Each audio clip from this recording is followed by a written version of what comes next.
magandang araw mga kasari-sari. Ito na naman ang inyong palawenyang tindera, si Ate Tintin. At syempre may sasagutin ako na katanungan ng isa nating viewers. Ikaw na nanonood sa akin na gustong magkaroon ng tindahan. Pero nag-iisip ka, Ate Tin, magkano ba dapat ang aking perang ipunin? Lalo na kapag kukuha ako ng permit. Lalo na kung ang lugar ninyo ay mahigpit gaya dito sa amin. Magkano ba ang dapat mong bitbitin na pera papunta ng City Hall para makakuha ka ng permit? Yan ang sasagutin natin Tintin. Pero bago tayo mag-umpisa, huwag mong kalimutan mag-subscribe sa Palawenyang Tindera. Paki-like na rin ang aking video kung ikaw tindera ka, relate ka dahil kada kuha mo ng permit, masakit ang iyong bulsa kada taon-taon na lang mga kasari.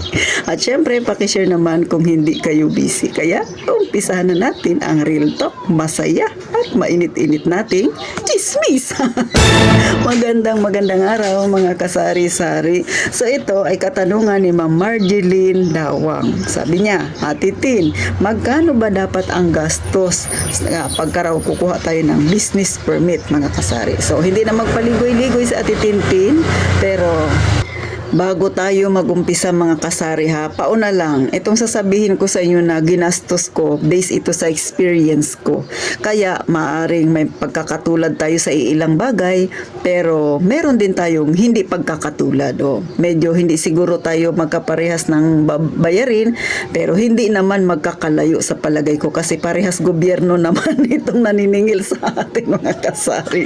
So eto na mga kasari, sa totoo lang, hindi ko rin nakalain na ganito rin kalaki talaga yung aking bayarin kasi nga pagpunta ko ng City Hall ay paunti-unti naman siya mga kasari. So yung iba ay na-comply ko na kaagad, yung iba hindi. Pero overall na total ay sasabihin ko sa inyo para hindi lang ako ang masyak, pati kayo rin na nanonood kaya titintin masyak din para may karamay ako mga kasari. So sa pag-ibig, kailangan mong kumuha dahil mandatory yan mga kasari. Tapos SSS mandatory din yan mga kasari. So sa pag-ibig, alam ko parehas tayo lahat ng bayarin, 400 ang monthly niyan. So bayaran mo yan ng isang taon. So ang bayarin mo dyan ay 4,800. So yan yung ganyan kalaki yung bayarin mo sa pag-ibig. Bago ka kasi makakuha ng certificate, kailangan magbayad ka muna kasi mga kasari, pag hindi ka kukuha ng certificate, lalo nga kung mahigpit yan dyan sa inyo, ay hindi ka makakapag-renew ng iyong permit sa susunod na taon. Diba? Kaya kailangan talaga bayaran ng pag-ibig. So ulit, 400 ang kada buwan ng pag-ibig. So sa loob ng isang taon ay 4,800 ang bayarin. Syempre, kailangan mo ring magbayad ng Bureau of Fire. So sa Bureau of Fire mga kasari, online na siya. Ang binayaran na titintin ay 532.15. Next, syempre, may SSS tayo. Yung aking binayaran, syempre, pansarili ko nung ako na yung nagbabayad ay 825 ang monthly ko. So, sa loob ng isang taon, 9,900 ang bayarin mo. Pero sa SSS mga kasari, 3 months advance bago ka makakuha ng certificate, no? Hindi naman ganun kahigpit yung SSS. Basta mabayaran mo lang yung January, February, tsaka March, pwede ka na nilang issuehan ng certificate. Dito yan sa amin hindi ko alam dyan sa inyo, pero siguro ganyan din dyan sa inyo kasi parehas lang naman tayo SSS. Ganun sila. Pero pagka sa sunod na taon, hindi kayo nakabayad sa SSS, hindi ka naman nila sisingilin sa contribution mo. Unlike ng pag-ibig, kailangan bayaran mo talaga siya ng isang loob ng isang taon kasi sisingilin ka nila yan, may utang hindi ka nagbayad. Hindi ka tulad sa SSS, halimbawa, nagbayad ka lang ng 3 months and then sunod na buwan, hindi ka nakabayad. Tapos sa susunod na taon, mag-renew ka na ng permit, ay hindi ka nila sisingilin. So, ganun, medyo maluwag ang SSS, mga kasari. Siyempre, may DTI ka rin. So, kailangan mo itong DTI kasi dyan nila i-check kung dyan sa lugar ninyo, nag-iisa lang yung pangalan ng yung business, mga kasari. Hindi kasi pwede na sa isang lugar, may kaparehas ka na pangalan. Dapat nag-iisa ka lang talaga. So, naiiba ka, mga kasari. So, ang binayaran ni Ate Tintin sa DTI ay 230 pesos. Pero yan ay good for 5 years na, mga kasari. Siyempre, may sidula rin. So, dito sa amin, ang nabayaran ko ay 100 Next, eto na yon mga kasari, no, sa assessment na binayaran ko sa City Hall mismo, nagbayad ako ng 6,631.25. Kabilang na dyan yung barangay clearance kasi isinama na nila mga kasari. Next, syempre, kung meron kang permit, magbabayad ka rin sa may sanitary ka rin. So sa sanitary, kailangan mo rin yan, no, bago ka magpunta doon sa sanitary, magbabayad ka pa ulit. May 100 dyan para sa certificate. At syempre, bago ka makakuha ng certificate, kailangan mong magpa-medical, which is Ate Tintin, nagbayad ako sa may private, so 300. Kasi kung magpunta pa ako doon sa City Health mismo, alas 4 pa lang na madaling araw, sisi, magbantay ka na doon, magpila ka na doon, tapos mag-uumpisa alas 8 kung gusto mong makalibre. So, ayaw ko ng ganon, kaya nag-private na lang ako magkasari. So, 300 yung binayaran ko. Then, syempre, kailangan mo rin kumuha ng business permit sa real property tax. So, nagbayad ako dyan ng 100 sa certification.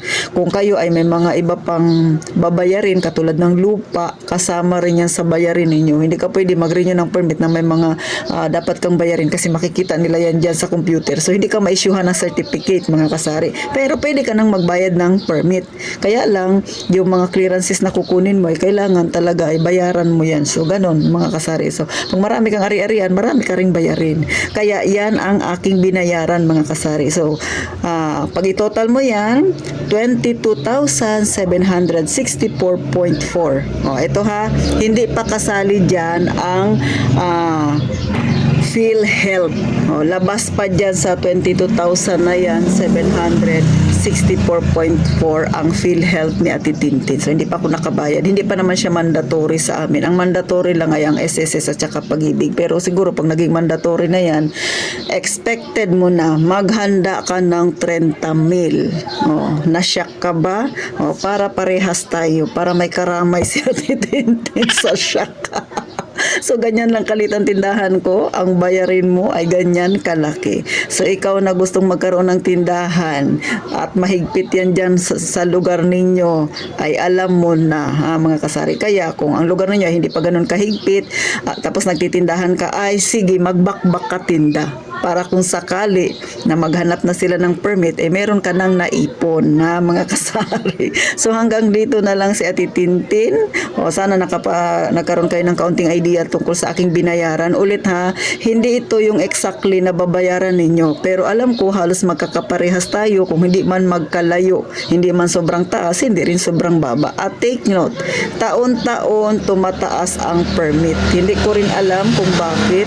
Kasi syempre depende yan sa mag-a-assess sa inyo sa City Hall. So, nung nakaraang taon, parang magkano lang yung binayaran ko, parang tumaas yata ngayon na 500 bang itinaas o 200, basta ganun. So, mga kasari, no, sa mga may tindahan dyan, alam ko, hindi lang si Ate Tintin ang umaaray kada taon. Kaya nga ako, no, mga kasari, araw-araw nag-aalkansya ako. Sa mga wala pang permit, tapos hindi pa naman ganun kahigpit sa inyo, mag-ipon na kayo ngayon pa lang. Pa 20-20 araw-araw, malaking bagay na yan, mga kasari. Kasi syempre, may 365 days tayo, times mo ng 20 pesos, kung araw-araw 20 ang ihulog mo, so meron ka na kaagad na 7,300. Pero sa laki ng bayarin, hindi ka pa nangalahati. Pero mga kasari, no, ang maganda lang, yung SSS kasi at saka Pag-ibig, mga kasari, tayo rin ang makikinabang dyan. Pagka nagkaedad na tayo, malaki rin ang maitutulong yan sa SSS. Siyempre, may pension ka. Sa Pag-ibig naman, meron kang makukuha kasi isang bigayan yan ng Pag-ibig. At kung medyo maganda-ganda ang tinatakbo ng tindahan mo, pwede ka ring mag-invest sa Pag-ibig sa MP2.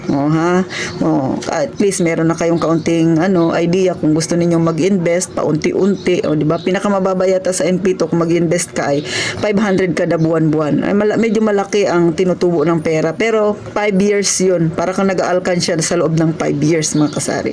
So paano makita tayo sa susunod na vlog ni Ate Tintin? At gaya nga ng palagi kung sinasabi, mag-iingat tayong palagi, mga kasari.